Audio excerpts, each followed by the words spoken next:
Hello, hello, hello, hello, boys and girls and everybody else. Welcome to tonight's video under the covers. Yay! A little bit different for you guys, and I'll go on to explain the meaning after. I just noticed my hair was like sticking up to this. Anyway, you guys, you're my favorite people, so thank you for choosing me to help you fall fast asleep. So this is our little den under the covers, and this is our safe space tonight. The safest place that you can think of, where you're physically safe, but you're also safe from thoughts that cause you distress, such as feelings of stress, anxiety, lack of sleep, negative thoughts and feelings. This is your safe space, and it's just us. It's just me and you, and we're gonna just chill in this den together and have the best relaxing time that we can. Okay, so you have to promise me that you're gonna leave all of that awful sticky feelings of worry and all sorts outside the den. Do you pinky promise? Pinky promise. Okay, well, you can come in. So welcome to this den. And I hope that it doesn't collapse on us. I'm sure it won't. I have maybe precariously set it up, but it's fine. It's chill. It's chill. Now, let's take some deep breaths together just to breathe like we always do on this channel. Okay, so breathe in and out. Breathe in and out. And breathe in and out. Okay. Never forget to breathe. Never forget to breathe. Okay, I'm not going to keep bending forward because I'm going to pull this whole thing down with me. But remember, what did I just say? Never forget to breathe. And that may sound stupid because we breathe all the time, but like a proper breath, like a deep breath that makes you just go, okay, I've let that out. I'm feeling better. Take some time for yourself, because you're working too hard, no doubt, and you've got too much on those lovely shoulders of yours. So, we're going to start today's In the Den session with our favourite thing on this channel, the Don't Landline game, because we just like a bit of that, don't we? So, I'm going to do this quite a few times on you, and I'd love for you to close your eyes and just imagine that I am touching you. So it's like you feel it. Like, okay. Right. Close your eyes. No peeking. Watching you. Dot, dot, line, line. Spiders crawling up your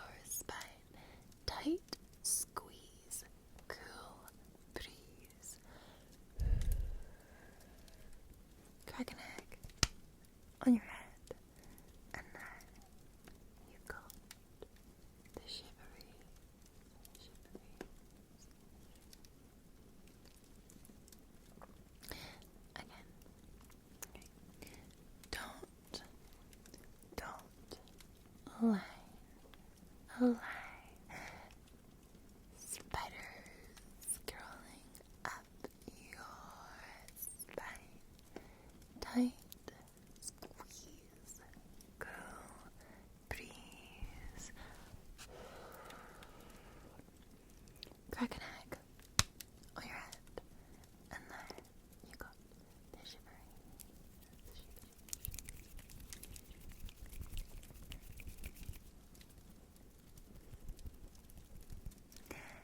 Dot, dot, line, line, spiders crawling up your spine. Tight squeeze, cool breeze.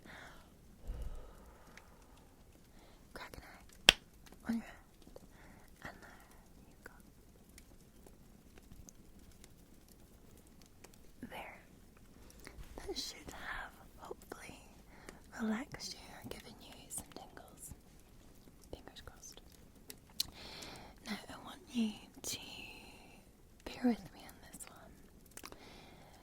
We're gonna just try and relax your mind, and I want you to let me in. So I'm gonna describe a scene for you, and we're gonna just take you somewhere warm, calming, relaxing. We're gonna build the scene around you to just, again, de-stress. So, blackness, you have to think pure blackness. Close your eyes and just let your body just sink deeper and deeper into your mattress or your chair. And remember, we are in a safe space. This is the den of forgetting all worries. So, as you lie there and your eyes are closed, and you're thinking, what is this crazy Scottish girl gonna tell me to do? And now your mind might be wandering to other random thoughts, a couple of bits of stress coming in there. Forget it, just leave it alone, just keep yourself nice and dark. It's very dark. But you do notice that your eyes is getting brighter around you. You can hear the sound of waves crashing against the shore. Somewhere in the distance, you're not quite sure at this point where, but you can definitely hear them crashing, crashing, crashing. And there's the sound, that hum of busy people just strolling on somewhere in the distance, not too far from you, but you can hear them walking along the promenade. Little screams here and there of children playing. Seagulls swooping. It's almost like a merged sound, and you can hear them here in the distance. And that's when you begin to realize the sensation on your skin as the sun's rays beat down, gently caressing your skin. So gently, and you're cooled ever so slightly by this really gentle and soft sea breeze. It's just very soft, very gently lifts the hair from your neck.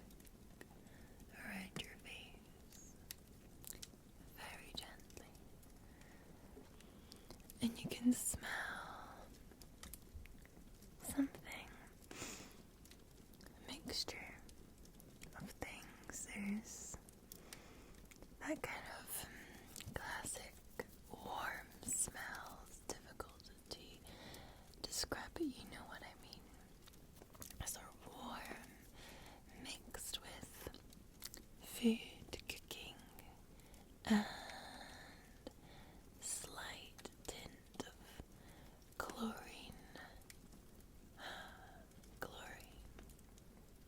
There you can hear close by the water moving.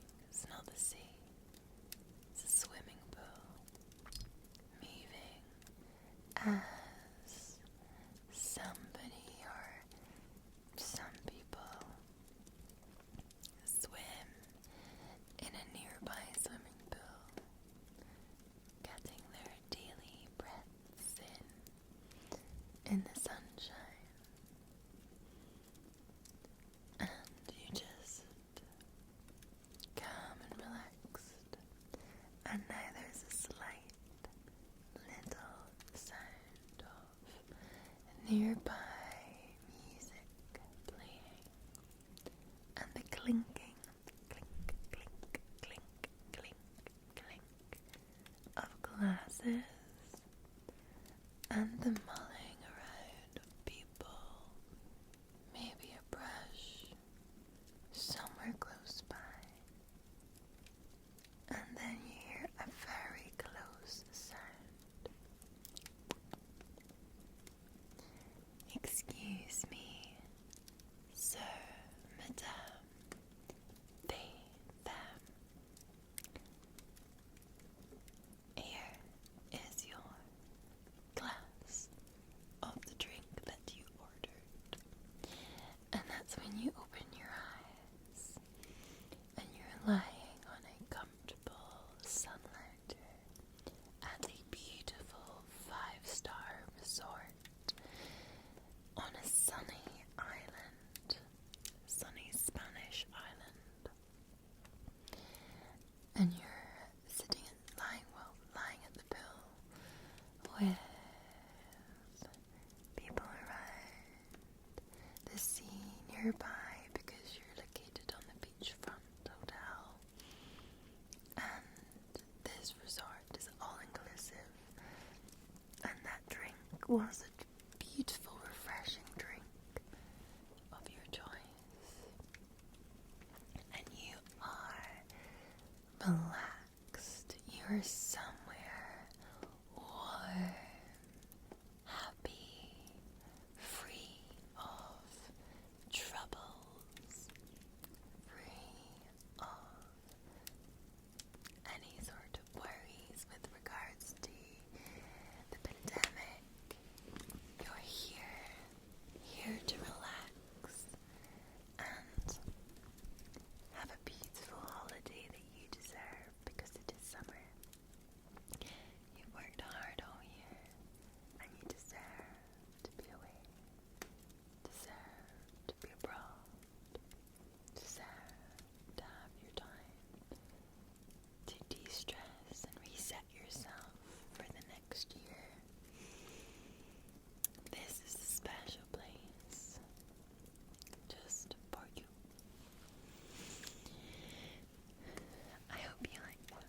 It's almost a little bit of like whispering your fantasies, which I'm going to do next week, but more just like, I feel like a lot of us are going to miss out this year on vacations abroad and enjoying the sunshine and having that stress-free time away from work. And it's frustrating, but it is what it is. And I'm sure we all feel frustrated by different aspects of restrictions that we live in. But for me personally, I find a holiday breaks your year up. You can just go somewhere to de-stress from the year. I know it's not a calendar year, but it's your time to just reset yourself I like that word, reset, because I think we all need that. We need that circuit breaker, a period of a week to 2 weeks, to recharge our batteries, to leave what we've done that last year behind, recharge, get ourselves feeling re-energized, refreshed, with a new focus, with new goals in mind. I love to take a notepad and pen with me on holiday, wherever I go, because I love to sit in the sunshine by the pool or a balcony, and I love to think and recharge and rethink and getting inspired and excited by the prospects of the following or year whenever I'm back from being abroad. And for some of you, it's just so nice to just, even if you don't do that, just get some peace. If you've got children, I'm sure peace is still very rare, but you know, kids will play by the pool, put them into a kids club, and you have the best time. You have some more relaxation, you know. I've been feeling that yawn coming. It's been like hurting the back of my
feel like the singing kettle used to do that. I don't know if you guys remember the singing kettle.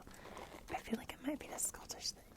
But when I was younger and I lived down in England, I used to come up to Scotland during the Christmas holidays to see like my grandparents and things. And my grandparents always took me, my brother and sister through into Glasgow into the concert hall to see the SECC. No, that's wrong. The SEC's a place.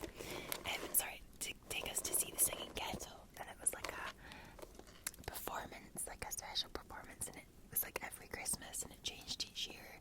It was kind of like a pantomime, to be honest. I feel like that song could be from there. Who knows? Okay, so Mary, Mary, quite contrary, how does your garden grow? With silver bells and cockle shells and pretty dollies all in a row. Incy Wincy Spider climbed up the water sound. Down came the rain and washed the spider out. Out came the sunshine and dried it all away. But Incy Wincy Spider climbed up the spout again.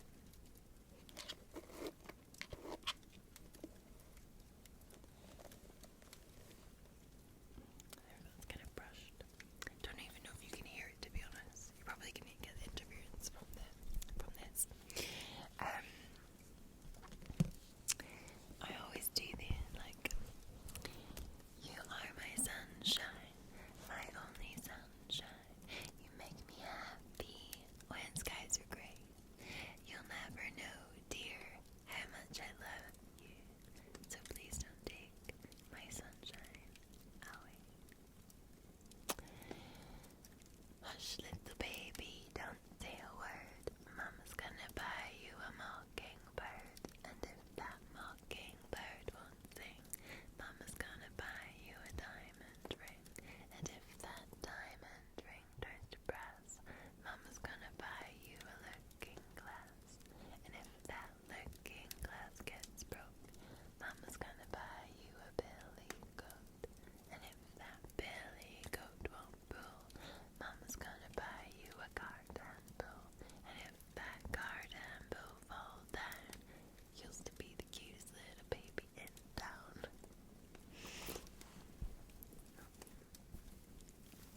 Cutest, littlest baby in town. Cutest.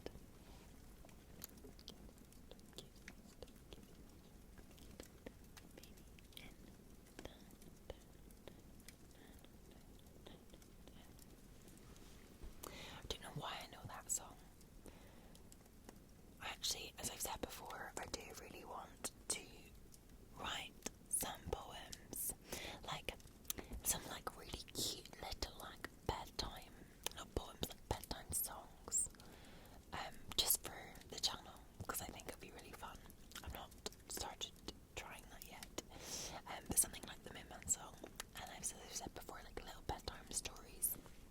I did bring this. It's a different book, but it's like the best 100 short stories ever written. But the thing is, they're not actually that short at all, which is why I've not really read from this book. Because I mean, they are like so long. And they're not like, oh, there's one. Here's a really small one. Okay, we'll read this. The Toy Maker and His Wife. Okay. There was a man who married for love, but lived to repent at leisure. He was a toy maker by trade, and his passion for precision work was known across the 9 worlds. It was said that he'd make a mechanical bird that sang as sweetly as a lark, and great battalions of clockwork hussars with sabres at the ready. His dolls looked as if they might draw breath. His engines blew real steam from their stacks, and were fed with tiny coals by mechanical stokers wielding tiny mechanical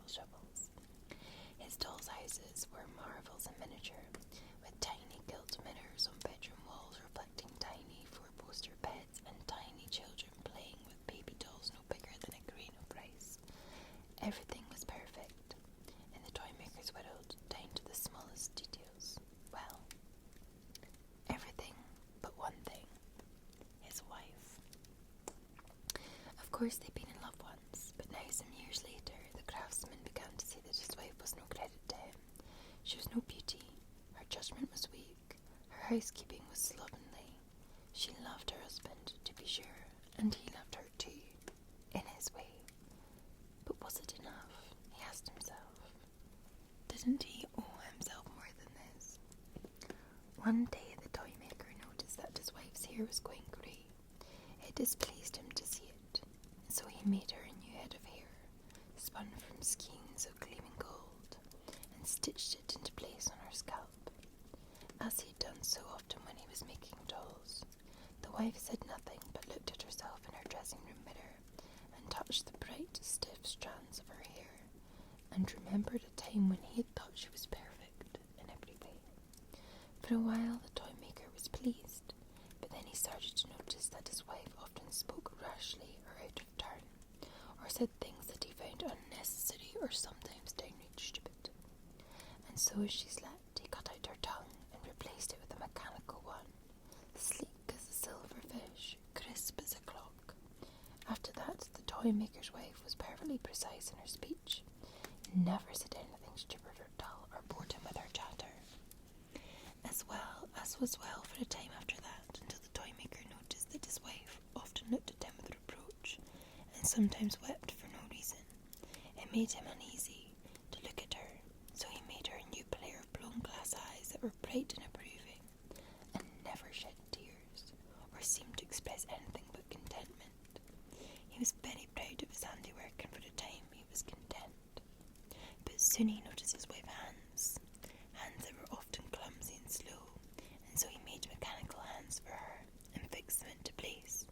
His wife's new hands were as white as milk and as clever as any automatons, and so he made a pair of feet and then a pair of perfect breasts, so that little by little, over time, he had replaced every flawed and worn part with clockwork and gleaming porcelain.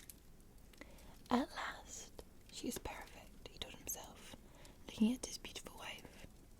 But still, there was something missing. Still, she wasn't quite what he'd hoped. And so the toy maker opened her up to see what part of her inner workings he might have neglected to tune or correct. He found everything in place except for one thing he'd overlooked. One small, insignificant thing so deeply embedded in the intricacies of clockwork and circuitry that he hadn't noticed. It was her heart, and it was broken. I wonder how that could have happened, he said, reaching for his watchmaker's tools, fully intending to make his wife a new heart to replace the broken one. But then he looked at her, lying so still and beautiful and pale upon the workbench, quiet and lovely in every way, every part shiny and gleaming. Why, you don't need a heart at all, do you, my darling? He told her. And so he took the broken heart and threw it into the rubbish heap. And then he turned back to his wife and kissed her lovely silverfish mouth, looked into her shining blown glass eyes and said, "At last, you're perfect." That is a very interesting little short story. I quite like that. I quite liked that a lot.